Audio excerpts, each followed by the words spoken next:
So the white majority who created this mess, either through white supremacy itself or coddling white supremacists, and now that white supremacy is tailored towards them, see what's going on. They see who the enemy is. They haven't mobilized any community action programs where if they see ICE, they all come together in numbers to back them off. B, they haven't partnered with the ACLU to open up free legal clinics for those who don't have the money, whose rights have been disabused, to come together and get the free help they can, and a streamlined process for them being able to sue for the abuse of their rights. They haven't really mobilized to make sure for every Republican out there or purple districts that they're going to get a new candidate that votes the way they want. They haven't had any think tanks created to combat the fact that Mike Johnson isn't doing his job, nor created a watchdog group to do that. And all of these things I just came up with in 2 seconds, and that the Black community has done in the face of fascism, which you guys are experiencing for the first time. And we're unbothered because we've had to deal with corrupt racism and blatant fascism, and you did nothing because you were coddling white supremacy, and they've done nothing. And this isn't even hard. You just have to work, and they're lazy. I know some people are doing it, but not enough. This country's going to fall. And all the things that you have to do aren't even that hard.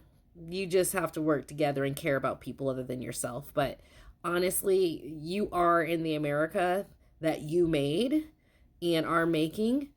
You just don't like that it's happening to you. But when it was done quietly to us, it was okay. And you guys think Trump is the worst president ever, but for Black people, I have to say he's not. For Black Americans, he's not. He's not the worst president we've had. For our community, yeah, the prices are going up and we have inflation. Yes, we have job losses, but he's actually not the worst. Isn't that crazy? So you people who thought the Chicago issue was going to get us out, we're not putting our lives on the line. That's your job. But I've seen that you guys are scared. And what I just came up with, you guys can come up with that. You just don't want to. You honestly think someone else is going to do the work for you. We're not. At this point, the way you're acting, don't hold your breath. This is like you're the majority. You can't ask on the 14% of people in the population to carry this, especially when you've been gaslighting us about racism this whole time. You want to ask us to use our organizational skills to fight for what? For you? Someone who can't even organize, put up free clinics, help people. You know who the targets are. Like all of the things I said, mobilizing to get a candidate in who represents you. Yes, we've had to do that. Mobilize so there's free clinics. How do you think these free clinics exist for people who don't have money? Legal aid exists. White people didn't make that. And you haven't done any community activism where you have a group of people where if there's a call that ICE is here, you're all going to come up in numbers, you're going to watch, and you're going to enforce civility or, push them back. None of that. And none of that requires sacrifice. None of that it's just your time. And you haven't even done, that's the bare minimum, and all of that could fight this. So I guess what I'm saying to the Black people out there, they could fix this. They don't want to. They could have thought of this. If it took me 2 seconds of thinking like what needs to be done now, they're not stupid.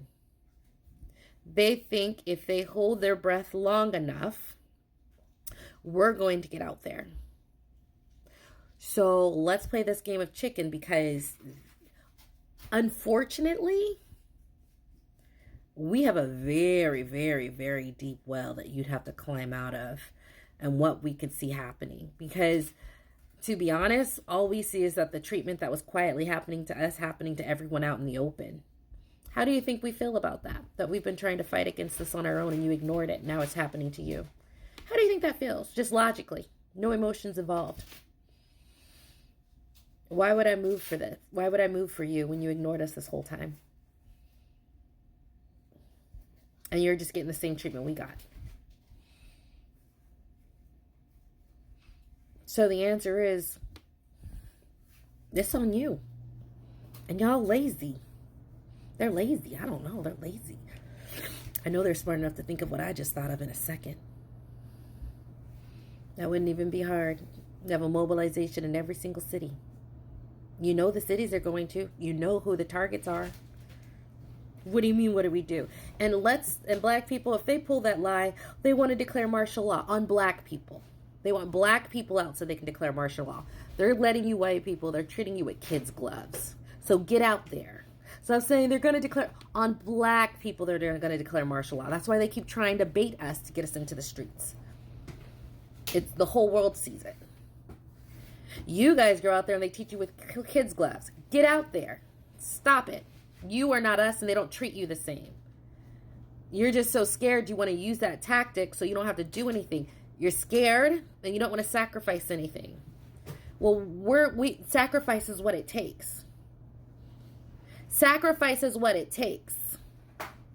The black community has told you some of you will be unalived. That is what it takes to move things for humanity in this country. Because your group, your majority group, white supremacy, is brutal, savage, and you don't even like each other. It's gross. Your community, sex trafficking, pedophilia, abuse of power, the police who started off as slave patrol, slavery, legal slavery, illegal slavery, sex trafficking, slavery. That's your people. And the people in power keep that going. That's who we've had to fight against, okay? That's your people. Y'all created this in your community. And the white folks who knew about that, you know that 80% of white people are racist, 70%, and you knew this. You're now talking about it, but you knew it. You're the reason we're in this mess. Because when you allow racism and white supremacy, it's turned on you. It's been turned on the redheads. It was turned on the brunettes. It's turned on the fat people. You guys allowed this little privilege and and that's why you're all on antidepressants or drugs. It didn't work for you guys either. But hey, I don't know. I guess we've had 400 years of having to come to peace with the evil in which we live in and try to navigate it the best way we can. So I guess you have 400 years to navigate with blatant corruption and abuse of power and watching them turn it on you and steal your land and steal your wealth. So I guess welcome to the club, and you have 400 years of learning to catch up with us. But if you wanted to change this, you could.